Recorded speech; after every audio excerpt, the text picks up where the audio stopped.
अब तेरे पास कहने के लिए कुछ नहीं है तो महाराज के सामने जाने का उद्देश्य क्या है? और इतना तेज क्यों चल रहा है? मुझे हिल हिल कर चक्कर आ रहे हैं। चुप कर बंधु। मैंने सुना है कि तेज चलने वाले मनुष्य का मस्तिष्क और तेज चलता है, इसलिए मैं भी तेज चल रहा हूँ। और महाराज तक पहुँचने से पहले मुझे कुछ न कुछ तो सोचना ही होगा। सुन कठपुतली वाले, हैं? बड़े कच्चे खिलाड़ी लगते हो। वो तो अच्छा हुआ हम सही समय पर आ गए, अन्यथा महाराज हमसे आंखों में आंखें डालकर प्रश्न कर रहे थे, इसलिए हम थोड़ा भयभीत हो गए थे। किंतु गुरुदेव हमने सारा दबाव सह लिया, लेकिन अपने मुख से आपका नाम सामने नहीं आने दिया। दे ताली। गुरुजी, मुझे तो अभी भी इस कठपुतली वाले पर संदेह है कि अपने कांपते हुए मुख से कभी भी महाराज के सामने आपका नाम उगल सकता है। ओ कठपुतली वाले, यदि महाराज ने तुम्हें फिर बुलाया तो तुम क्या बोलोगे? आपका नाम? क्या? सुन कठपुतली वाले, शीघ्र विजयनगर से ऐसे गायब हो जा जैसे यहाँ कभी आया नहीं। परंतु गुरुदेव, किंतु परंतु को लपेट, सामान को समेट, गद्दे पर बैठ और निकल जा, अन्यथा हम तुझे ऐसी भयानक काल कोठरी में डलवाएंगे जिसमें आने से स्वयं काल भी डरता है। जो आज्ञा गुरुदेव। ये गुरुवर पटरी प्रसाद को विजयनगर से बाहर जाने के लिए क्यों कह रहे? संभवतः उचित ही कह रहे हैं, नहीं तो शीघ्र ही इसके खेल के कारण पूरा विजयनगर गलतफहमियों और संदेह का नगर बन जाएगा। रामा, वैसे तुझे कोई सलाह देने का कोई लाभ होता तो नहीं है, परंतु फिर भी कहता हूँ कि अच्छा होगा यदि तू महामंत्री जी से मिलकर महाराज के मनोभाव जान ले और फिर निर्णय कर कि महाराज से मिलना है या नहीं। हाँ बंधु, सही कह रहे हैं। मैं यहीं रुककर मंत्रीवर की प्रतीक्षा करता हूँ।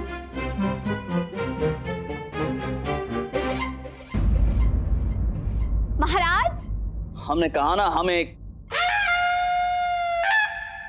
महाराज मोतीचूर के लड्डू। चीनी हमें नहीं खाने अभी। महाराज, हमने स्वयं अपने हाथों से ये स्वादिष्ट मोतीचूर के लड्डू बनाए हैं, आप थोड़े से तो चख लीजिए। हाँ हाँ महाराज, चखिए ना। छोटी रानी ने इतने प्रेम से आपके लिए लड्डू बनाए हैं, वो भी मोतीचूर के।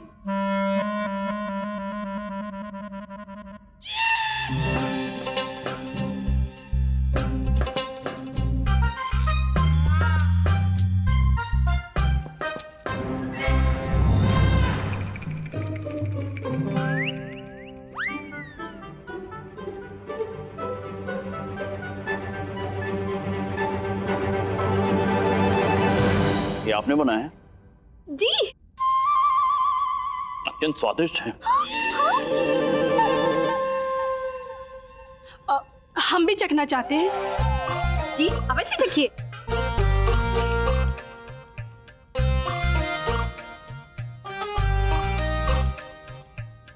अद्भुत। आज तो सच में ही ये लड्डू स्वादिष्ट बने हैं। आज तो तात्पर्य क्या है आपका? हमारे कहने का तात्पर्य है कि आज ये लड्डू अत्यंत ही स्वादिष्ट बने हैं, है ना महाराज? जी, अत्यंत स्वादिष्ट है। लड्डुओं के बीच में काजू भी डाले हैं। वाह! किंतु हमारे लड्डू में तो काजू है ही नहीं। महाराज, जब हम लड्डू बना रहे थे ना, तो कुछ काजू हम स्वयं खा गए। संभवतः इसीलिए आपके लड्डुओं में काजू नहीं आया होगा। तो फिर हमें वही लड्डू देना चाहिए था ना जिसमें काजू हो। महाराज, आप बालक की भांति बर्ताव क्यों कर रहे हैं? बालक की भांति अर्थात आपके कहने का तात्पर्य क्या है? महाराज, आप शांत हो जाइए। महाराज, शांत हो जाइए। आप ये लड्डू बाद में खा लीजिएगा। नहीं नहीं नहीं नहीं, बाद में नहीं। जितने लड्डू खाने आपको अभी खा लीजिए। बाकी सारे लड्डू हम पंडित रामाकृष्ण के घर भिजवाएंगे। पंडित रामकृष्ण के घर क्यों जा रही है ये लड्डू? क्योंकि महाराज, हमने ये लड्डू भास्कर के लिए बनाए हैं। छोटी महारानी जी, आपने हमें समझ क्या रखा है? जब पंडित रामकृष्ण के घर पर ये लड्डू जाएंगे तो पंडित रामकृष्ण भी तो इसे खाएंगे। अरे, ये महाराज को हो क्या गया है? जब से महाराज ने कठपुतली का खेल देखा है तब से ही विचलित है। कोई बात नहीं, महाराज को विचलित से हर्षित बनाने वाला पालक का काढ़ा बनाने चले हम। पालक का काढ़ा? साथ में 2 चम्मच काला नमक डालकर। 2 चम्मच काला नमक?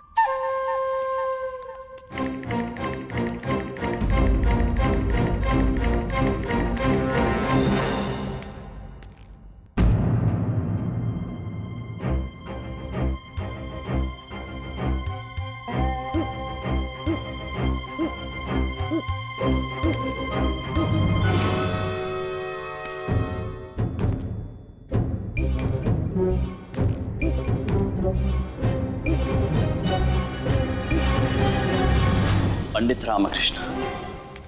महाराज प्रणाम। आप? क्या बात है, किसी और की अपेक्षा थी? नहीं महाराज। तो फिर किस उद्देश्य से यहाँ पर घात लगाए खड़े हैं आप? हाथ लगाए? हाथ लगाए नहीं महाराज, मैं तो प्रतीक्षा कर रहा था। किसकी प्रतीक्षा? वो जाने दीजिए पंडित रामकृष्ण, आप हमें ये बताइए कि आपको कठपुतली का खेल कैसा लगा? कठपुतली का खेल अच्छा था महाराज, अच्छा ही लगा, सबका मनोरंजन हुआ। मनोरंजन या फिर कुछ और? महाराज और तो कुछ भी नहीं। कुछ नहीं? वैसे हमें भी कठपुतली का खेल अच्छा लगा, परंतु हमें लगा कि सिम्बा एक होशियार राजा नहीं है। उसे समझ जाना चाहिए था कि वाचाल वानर के मस्तिष्क में क्या चल रहा है। क्यों पंडित रामकृष्ण?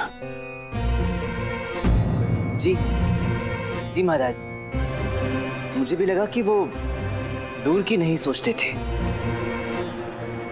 दूर की नहीं सोचते थे?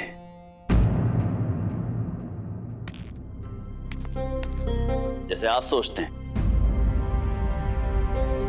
महाराज दूर तक की सोचते हैं ना पंडित रामकृष्ण। वाचाल वानर भी दूर तक की सोचता था। एक अच्छे राजा के आवश्यक गुणों में से एक होता है सचेत रहना। सिम्बा एक सचेत महाराज नहीं था। क्यों? जी महाराज। यदि उस्ताद कालू समय पर नहीं आते तो आप विष पिलाई देते। मैं महाराज? हम आपकी नहीं पंडित रामकृष्ण, हम तो वाचाल वानर की बात कर रहे थे। जी महाराज। मूर्ख था वो वाचाल वानर। उसे ज्ञात होना चाहिए था कि जो हाथ उसे वो पद, वो वैभव दे सकते हैं, वही हाथ आपसे एक दिन वो सब छीन भी सकते हैं। से महाराज? हम आपकी नहीं पंडित रामकृष्ण, हम तो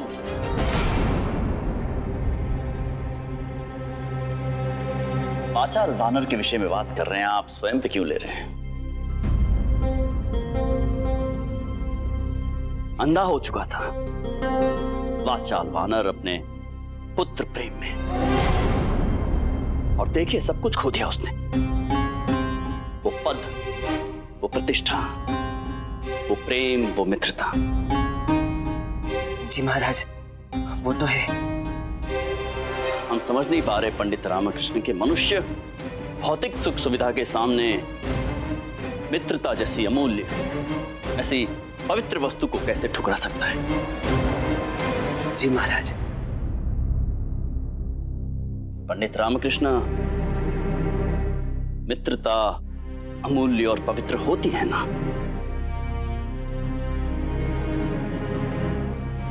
तो फिर आप उसे कैसे ठुकरा सकते हैं?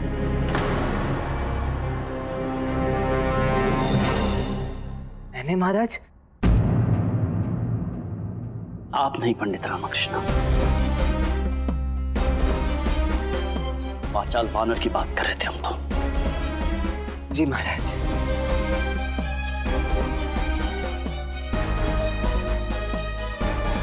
महाराज, मैं यहाँ बस ये स्पष्ट करने आया था कि वो मात्र एक कठपुतली। विलंब हो रहा है हमें पंडित रामकृष्ण।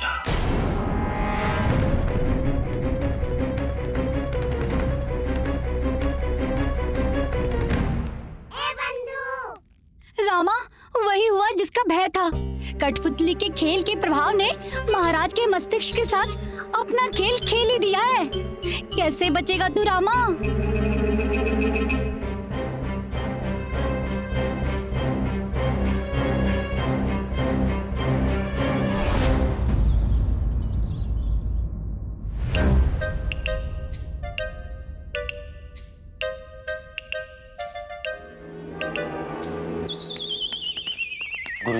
गुरुजी, पंडित रामकृष्ण का दरबार में उपस्थित होना आपकी हार का सबसे बड़ा संकेत है। हाँ।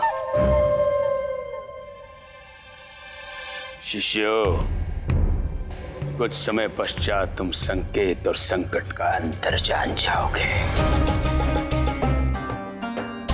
तुम उंगली मात्र संकेत की खड़ी करते हो, परंतु हम संकट की बाजी खेलते हैं। हमने पंडित रामकृष्ण को ऐसे संकट में घेरा है जिसका उसे कोई संकट मोचक नहीं मिलेगा।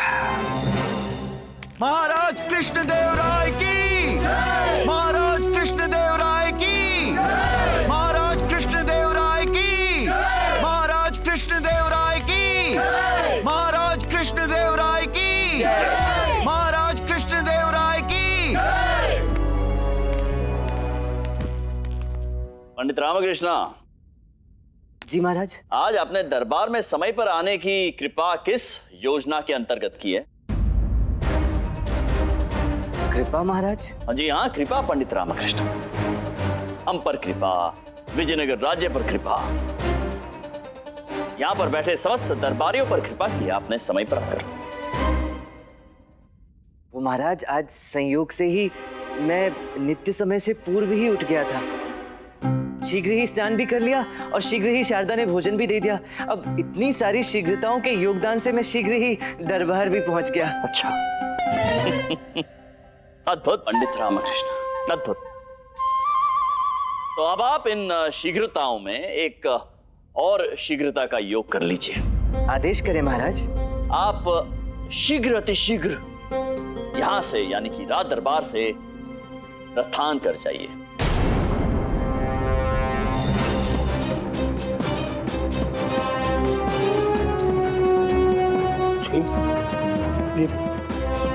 प्रस्थान महाराज? मैंने प्रस्थान सुना, संभवतः मुझसे भूल हुई। नहीं पंडित रामकृष्ण, कोई भूल नहीं हुई है। जो सुना सही सुना, और जो सुना वो कीजिए, प्रस्थान कीजिए पंडित रामकृष्ण। क्षमा करें महाराज, मैं कुछ समझ नहीं पा रहा हूँ। जब से आपने वो कठपुतली का खेल देखा है तब से आप मुझसे रुष्ट प्रतीत हो रहे हैं। कृपया करके मुझे बताएं तो सही कि मुझसे क्या त्रुटि हुई है। पंडित रामकृष्ण, अब यदि आपने खेल की बात की है तो आप अवश्य ये कहना चाहेंगे कि हम एक कठपुतली का खेल देखकर उसकी काल्पनिक कथा को सत्य मानने लगे। नहीं महाराज, मेरा वो तात्पर्य नहीं था। आपका तात्पर्य ये है कि हम उस खेल में इतने लीन हो गए पंडित रामकृष्ण कि हम स्वयं को सिम्बा सिंह, गुरुवर को उस्ताद कालू भालू और आपको वाचाल बानर समझने लगे। नहीं महाराज, मैं तो पंडित रामकृष्ण, आप एक खेल की आड़ लेकर हमसे ये कहना चाह रहे हैं कि एक खेल मात्र से हम इतने प्रभावित हो गए हैं कि मानो हम कोई बालक हो। उत्तर दीजिए पंडित रामकृष्ण। महाराज, पंडित रामकृष्ण का ये झुका हुआ सर और उस पर पनपा ये मौन इस बात की स्वीकृति है कि आपका आशय बिल्कुल सही है महाराज। ये कहना चाहते थे कि विजयनगर साम्राज्य के सम्राट बौद्धिक योग्यता एक बालक के समान है। नहीं गुरुवर, ऐसा कदापि नहीं है। पंडित रामकृष्ण, हमने आदेश दे दिया है और आपने सुन लिया है। प्रस्थान कीजिए।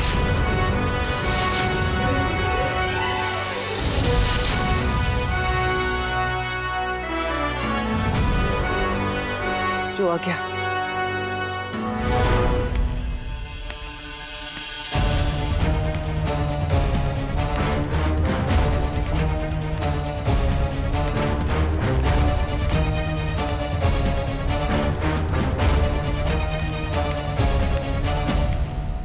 पंडित रामाकृष्णा, तुम्हारी और महाराज की विश्वास भरी मित्रता को हमने संदेह की उस अग्नि में झोंक दिया है जिसमें सब जल जाएगा, और फिर अग्नि की राख की कालिख भी हम तुम्हारे ही चेहरे पर पोतेंगे।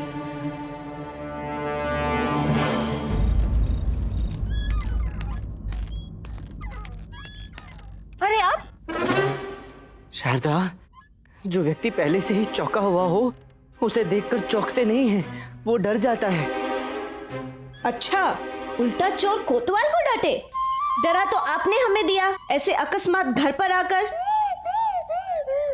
वैसे आपका लटका हुआ चेहरा बता रहा है कि निष्कासन की जो तलवार आपके सर पे मंडरा रही थी उसने आखिरकार वार कर ही दिया। क्या बाबूजी, एक बार फिर से? ऐसे बैठा हुआ है जैसे पहली बार हुआ है। मुझे सब पता है कि ये दरबार देर से गया होगा और महाराज ने इसे निष्कासित करने में देरी नहीं की होगी। नहीं अम्मा, आज तो मैं संयोग से समय पर ही पहुंचा था। नहीं अम्मा, इन्होंने तथाचार्य के किसी काम में टांग अड़ा दी होगी। नहीं। प्रणाम। महारानी तिरुमलम्बा ने पंडित रामाकृष्ण के पुत्र भास्कर के लिए ये लड्डू भिजवाए हैं। अरे वाह, रामा की निष्कासित फल भिजवाए। चलो, इस बहाने तो माँ में तलवार से 2-4 फल लड्डू आ ही जाया करेंगे।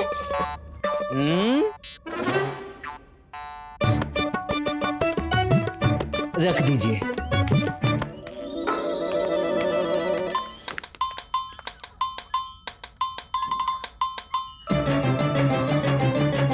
लड्डू में तो काजू भी डाले हुए हैं। हाँ माँ, खाइए। हाँ, ये मेरे लिए भेजे हैं। ओ अम्मेश्वरी, थोड़ी तो लज्जा करो।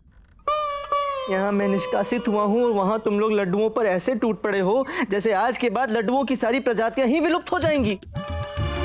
महाराज तुझसे पहले से ही रुष्ट हैं। अगर हमने उनके भेजे हुए लड्डू, मेरा मतलब है आदर से भेजे हुए लड्डू, आदर से नहीं खाए तो वह इसे अपना अपमान समझ लेंगे।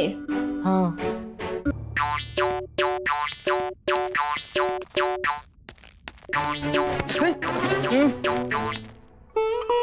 भास्कर के लिए भिजवाए हैं।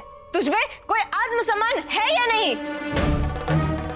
निष्कासित हुआ है और तुझे लड्डू खाने हैं? मुझे तो तेरे आत्मसम्मान पे ही संदेह हो रहा है।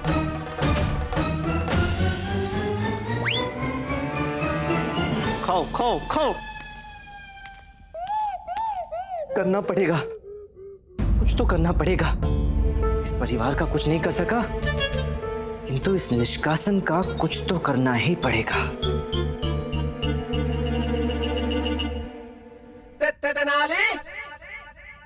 हाँ, संदेह ही संदेह का अंत करेगा। उस कठपुतली के काल्पनिक खेल को सत्य मानकर महाराज ने मुझ पर संदेह किया ना, अब मैं भी एक ऐसा खेल रचूंगा जिसमें महाराज संदेह के पात्र बनेंगे। अरे रामा, ये निष्कासन का तीर क्या कम है जो तेरे माथे पर घुसा है? अब फिर क्यों आंखों पर पट्टी बांधकर तलवार की धार पर चलने की तैयारी कर रहा है? नहीं बंधु, बिना जोखिम लिए मैं महाराज की आंखों पर से संदेह की पट्टी नहीं हटा पाऊंगा। इसलिए एक प्रेम पत्र लिखकर ही अब मैं अपनी रक्षा कर सकता हूँ। कैसा प्रेम पत्र रामा? महाराज द्वारा लिखा गया प्रेम पत्र बंधु। परंतु किसे? उड़ीसा की राजकुमारी जगन मोहिनी को।